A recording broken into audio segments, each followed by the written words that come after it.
Assalamualaikum warahmatullahi wabarakatuh. Selamat pagi anak-anak, bertemu kembali dengan Ustadzah. Pada pembelajaran hari ini kita sampai pada pembelajaran tema 1, subtema 3, PP yang kedua. Melanjutkan pembelajaran yang kemarin, pokok bahasan yang akan kita bahas pada pembelajaran kali ini adalah yang pertama tentang kelainan pada tulang, ide pokok paragraf, serta komik. 3 bahasan yang akan kita bahas pada pembelajaran hari ini. Yang pertama, kita mulai dengan pembahasan kelainan tulang. Ada beberapa jenis kelainan tulang. Yang pertama adalah fraktura atau istilahnya patah tulang. Di sini dibagi menjadi fraktura tertutup dan fraktura terbuka. Yang kedua ada osteoporosis. Yang ketiga adalah fisura atau retak tulang. Yang keempat adalah kelainan pada tulang belakang yang terdiri dari lordosis, skoliosis, dan kifosis. Kita akan pelajari ini satu persatu. Mulai dari yang pertama adalah fraktura. Apa itu fraktura? Fraktura adalah kelainan pada tulang akibat kecelakaan, baik kendaraan bermotor atau jatuh. Bentuknya seperti ini. Jika dilihat pada gambar, seseorang itu jika mengalami fraktura atau patah tulang, maka di bagian tulang tersebut akan terlihat terputus atau patah di dalam. Fraktura ini dibedakan menjadi 2. Yang pertama fraktura yang tertutup, yaitu patah tulang yang tidak sampai merobek kulit atau otot. Jadi patahnya ada di dalam daging manusia. Ini contoh pada gambar yang kedua. Di sini ada patahan tulang paha. Kemudian yang kedua adalah fraktura yang terbuka atau patah tulang yang merobek atau menembus kulit atau otot. Nah, jika kalian lihat gambar yang ketiga ini yang terbuka. Jadi ini bisa menonjol keluar sampai kulit. Selanjutnya yang kita bahas adalah osteoporosis. Osteoporosis adalah kelainan pada tulang yang disebabkan karena adanya pengeroposan tulang. Biasanya ini terjadi pada orang-orang yang lanjut usia. Hal ini karena tubuh sudah tidak mampu lagi menyerap dan menggunakan kalsium secara normal.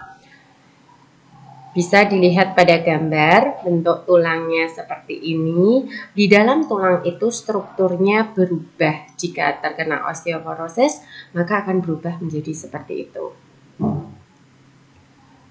Selanjutnya, bahasan kita adalah tentang fisura atau retak tulang. Jadi ini berbeda dengan fraktura. Kalau fraktura itu patah, kalau fisura itu retak. Kelainan tulang yang menimbulkan keretakan pada tulang akibat kecelakaan. Ini bisa kalian lihat gambarnya. Jadi tulangnya itu tidak sampai terputus, tapi hanya retak di dalam. Selanjutnya, ini untuk kelainan tulang belakang. Yang pertama kita bahas adalah lordosis, yaitu kelainan tulang karena sikap duduk yang salah, sehingga tulang belakang melengkung pada daerah lumbalis.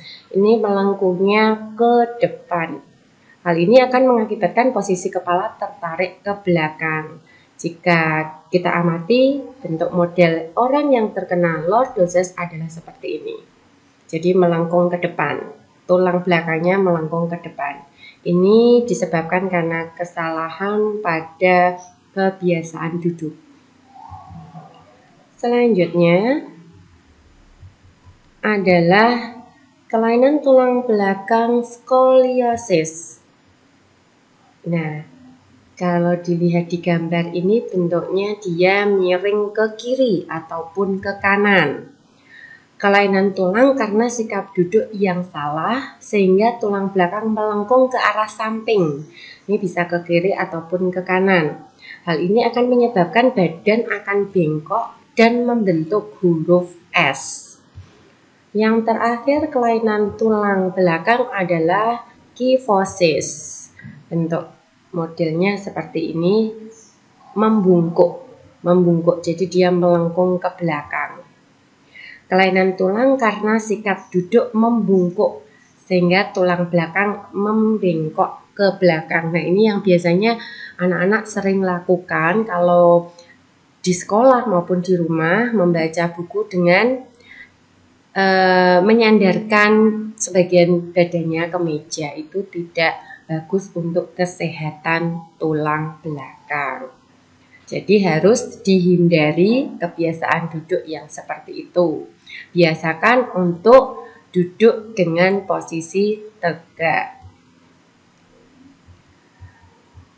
Nah, bahasan yang kedua adalah menentukan ide pokok paragraf. Ini sudah berulang kali, baik itu pada subtema 1 maupun subtema 2, itu kita selalu mengulas menentukan ide pokok paragraf. Hal-hal yang perlu diperhatikan dalam menentukan ide pokok paragraf ini Ustadzah ulangi lagi. Yang pertama, ide pokok terdapat pada kalimat utama. Itu yang perlu kalian perhatikan, ide pokok selalu terdapat pada kalimat utama. Yang kedua, ide pokok yang terdapat pada kalimat utama harus dirumuskan sendiri. Terakhir, menemukan ide pokok dilakukan dengan cara membuat pertanyaan berdasarkan isi paragraf, kemudian menjawabnya. Ini langkah-langkah menentukan ide pokok paragraf. Kita hanya mengulang ya, karena ini sudah kita bahas di subtema-subtema sebelumnya. Kita masuk pokok bahasan yang terakhir, yaitu komik. Sebelumnya kalian sudah tahu tentang gambar cerita, gambar ilustrasi, dan juga sampul buku. Nah, ini tidak jauh berbeda. Komik ini tidak jauh berbeda dengan gambar ilustrasi maupun gambar cerita, karena komponen utama dari komik adalah gambar dan cerita. Komik adalah suatu bentuk seni yang menggunakan gambar-gambar tidak bergerak dan disusun sedemikian rupa sehingga membentuk jalinan cerita.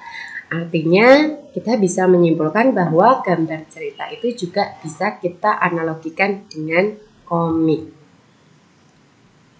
Biasanya komik dicetak di atas kertas dan dilengkapi dengan teks.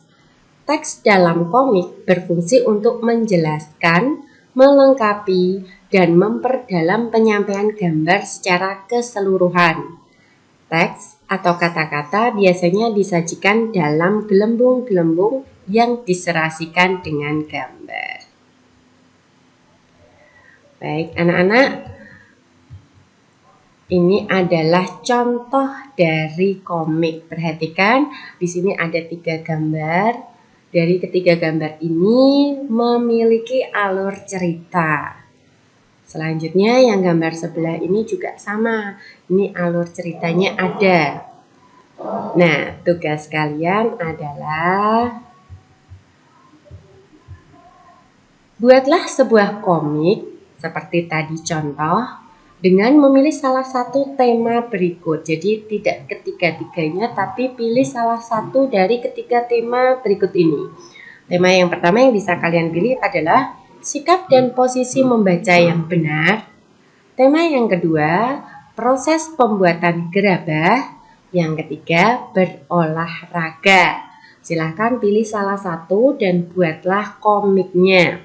Minimal nanti ada 2 gambar komik yang kalian sertakan. Buatlah pada buku gambar atau kertas gambarmu, lalu simpanlah di buku tulis tematik kalian. Jangan sampai hilang. Baik, sampai di sini untuk pembelajaran hari ini.